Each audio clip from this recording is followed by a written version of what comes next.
pertanyaannya, saya tadi malam ditelepon sama teman saya. Dia menceritakan suatu hal, mohon untuk dipertanyakan kepada Buya. Beliau udah menikah dari tahun 96, otomatis sekitar 26 tahun menikah. Rupanya beliau ada kendala di 2013. Kebetulan teman saya ini perempuan ya Bu ya. Di 2013 mereka suami istri pernah bertengkar dan suaminya pernah mengucapkan talak 3. Tapi untuk pengucapan pertama tidak ada saksi. Berselang sekitar 10-15 menit ada yang datang, akhirnya ada saksi dan mengucapkan kembali talak 3.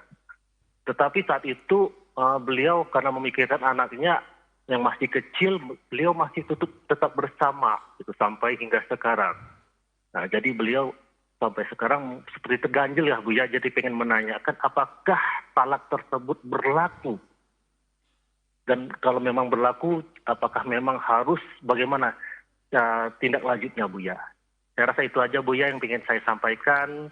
Sekali lagi semoga sehat selalu Bu ya, dan para santri semoga dilindungi Allah Subhanahu wa taala. Assalamualaikum warahmatullahi wabarakatuh. Waalaikumsalam warahmatullahi wabarakatuh. Jika ada seorang laki-laki mencerai istrinya dengan talak 3, apakah dalam waktu yang beriringan atau dalam satu waktu? Kita bicara 4 madhab. Tidak bicara dengan pendapat-pendapat yang keluar selain dari 4 madhab ini. Dari 4 madhab mengatakan, kalau ada keluar dari 4 madhab, urusan dia. Sebab kalau tidak salah ada suara-suara yang dihembuskan bertentangan dengan 4 madhab ini. Kami hanya bicara 4 madhab. 4 madhab itu bukan berarti hanya Imam Ahmad, Imam Malik, Imam Hanafi. Tidak. Kalau sudah disebut Imam madhab, didukung oleh pendapat-pendapat pengikutnya. Sepakat mereka mengatakan tolak 3, jatuh 3.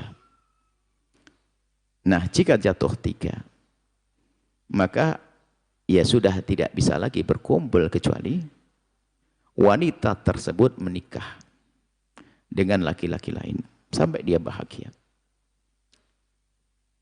Dan kalau ternyata tidak bahagia kok cerai, maka setelah masa iddahnya selesai, tentunya setelah masa iddahnya selesai dengan suami yang kedua ini boleh kembali.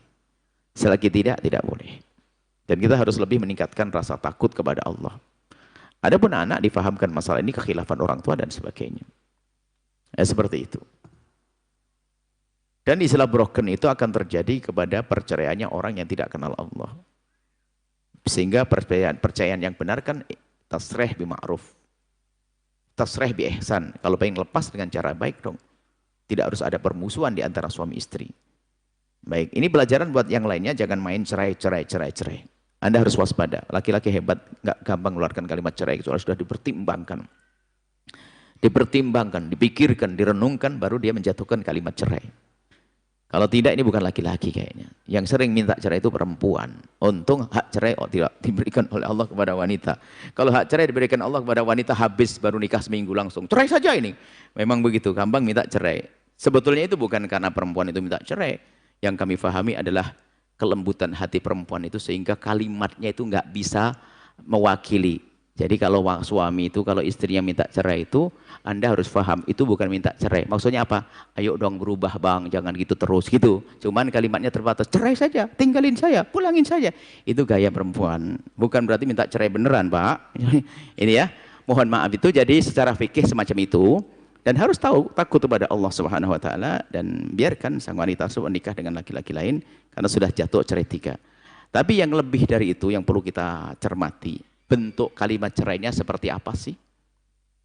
Makanya kami tidak gampang menyepakati kalau itu cerai.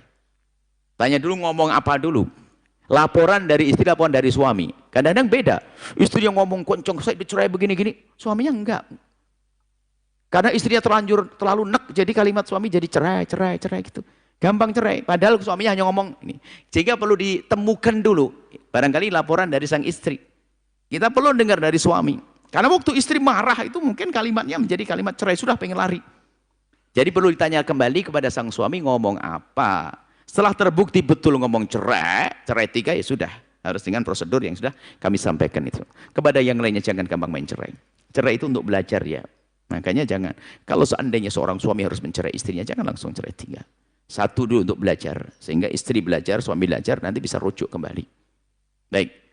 Ini saja. Semoga Allah mewujudkan keindahan pada siapapun yang menjalani pernikahan. Jangan sampai ada percekcokan, perselisihan, apalagi sampai perceraian. Allah a'lam bishawab. Setelah Anda menyaksikan video ini, jangan lupa berselawat kepada baginda Nabi Muhammad sallallahu alaihi wa alihi wa sahbihi wasallam.